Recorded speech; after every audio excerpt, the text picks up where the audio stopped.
سیرت کی کتابوں میں آتا ہے کہ ایک یہودی نے کچھ سودا لینے کے لیے اپنے بیٹے کو بازار بھیجا۔ یہودی کا بیٹا جب بازار پہنچا، گلی سے گزر رہا تھا کہ اس کی نظر حضور اکرم صلی اللہ علیہ وآلہ وسلم والضحیٰ کے چہرے پر پڑ گئی۔ یہودی کے بیٹے کی آنکھیں جم گئی حضور کے چہرہ انور پر۔ چہرہ ہے کہ انوار دو عالم کا صحیفہ، آنکھیں ہیں کہ بحرین تقدس کے نگی ہیں، ماتھا ہے کہ وحدت کی تجلی کا ہے ورق، عارض ہیں کہ والفجر کی آیت کی امی ہیں، گیسو ہیں کہ واللیل کے بکھرے ہوئے سائے، ابرو ہیں کہ قوسین شب قدر کھلے ہیں، گردن ہے کہ برفر کے زمیں اوج سریا، لب صورت یاقوت شعوں میں دھلے ہیں، قد ہے کہ نبوت کے خد و خال کا معیار، بازو ہیں کہ توحید کی عظمت کے علم ہیں، سینہ ہے کہ رمز دل ہستی کا خزینہ، پلکیں ہیں کہ الفاظ رخ لوح و قلم ہیں، یہ دانت شرازہ شبنم کے تراشے، یاقوت کی وادی میں دمکتے ہوئے ہیرے، شرمندہ تاب لب دندان پیغمبر، حرف بسنا خانی خامہ بصریرے، باتیں ہیں کہ طوبہ کی چٹکتی ہوئی کلیاں، لہجہ ہے کہ یزداں کی زباں بول رہی ہے، خطبے ہیں کہ ساون کے امڑتے ہوئے بادل، کہ رات ہے کہ اسرار جہاں کھول رہی ہے۔ جب اس کی نظر حضور کے چہرے پر پڑی تو وہیں بیٹھ گیا، حضور کی باتیں سننے لگا، اور یہ بھی بھول گیا کہ بازار کس کام سے آیا تھا۔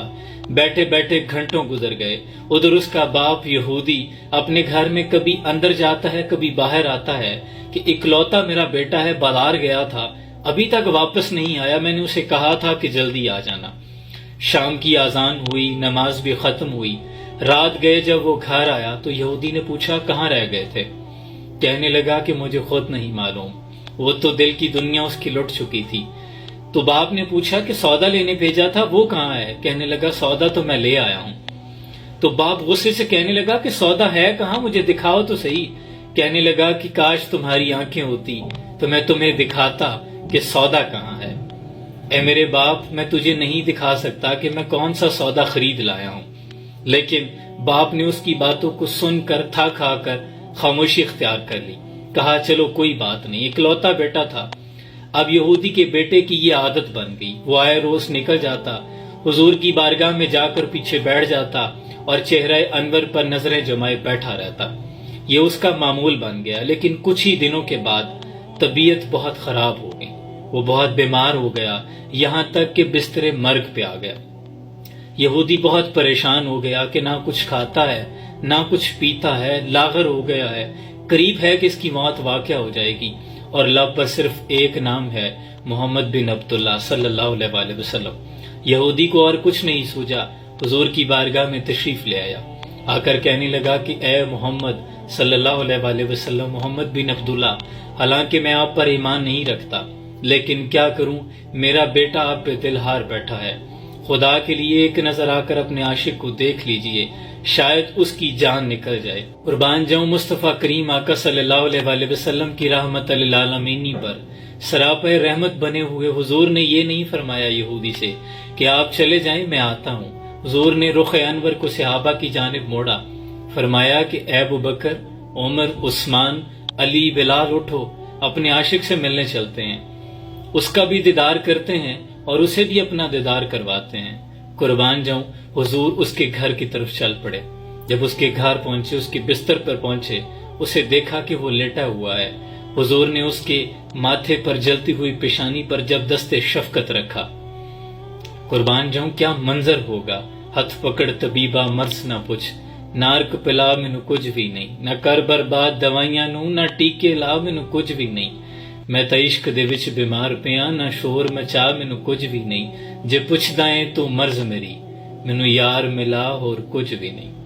جب حضور نے جلتی ہوئی پیشانی پہ ہاتھ رکھا ہوگا، روح تک اتر گئی ہوگی تاثیر مسیحائی کی، اس کے مقدر پہ قربان جاؤں حضور نے جب ہاتھ رکھا تو بے جان جسم میں جان سی آ گئی۔ وہ جن کے آنے سے مرجھائی کلیاں کھلی، اس کو لے باد محمد پہ لاکھوں سلام، جن کے آگے تنی گردنیں جھک گئی، اس خدا داد شوکت پہ لاکھوں سلام۔ جب اس کے چہرے پر مسکراہٹ آئی، آنکھوں میں جیسے زندگی لوٹ آئی ہو، اس نے آنکھیں کھولی، حضور کے چہرے پہ نظر پڑی تو جیسے پھر سے زندگی مل گئی ہو۔ حضور نے فرمایا اب آنکھ کھل گئی ہے تو کلمہ پڑھ لو۔ یہودی کا بیٹا یہودی کی طرف دیکھنے لگا، تو باپ کہنے لگا کہ اب میری طرف کیا دیکھتا ہے، جیسے محمد بن عبداللہ کہتے ہیں ویسا کر لو۔ تو یہودی کا بیٹا کہنے لگا کہ حضور میرے نامہ اعمال میں تو کچھ نہیں ہے۔ حضور نے فرمایا تو مجھ پہ ایمان لے آ، تو میرا ہو جا، جنت تیری ہو جائے گی، تجھے جنت پہنچانا میرا کام ہے۔ ابھی اس نے کلمہ پڑھا ہی تھا، آخری الفاظ نکلنے تھے لب سے، محمد رسول اللہ۔ کلمہ جسم میں داخل ہوا کہ روح پرواز کر گئی۔ اسی کے ساتھ باپ رونے لگا اور کہنے لگا کہ اے محمد بن عبداللہ صلی اللہ علیہ وآلہ وسلم، گو میں آپ سے اتفاق نہیں کرتا، لیکن اب یہ آپ پر ایمان لا چکا ہے، لہٰذا یہ اب آپ کا ہو چکا ہے، اب آپ اسے لے جا سکتے ہیں، اپنے مطابق اسے دفن کیجیے۔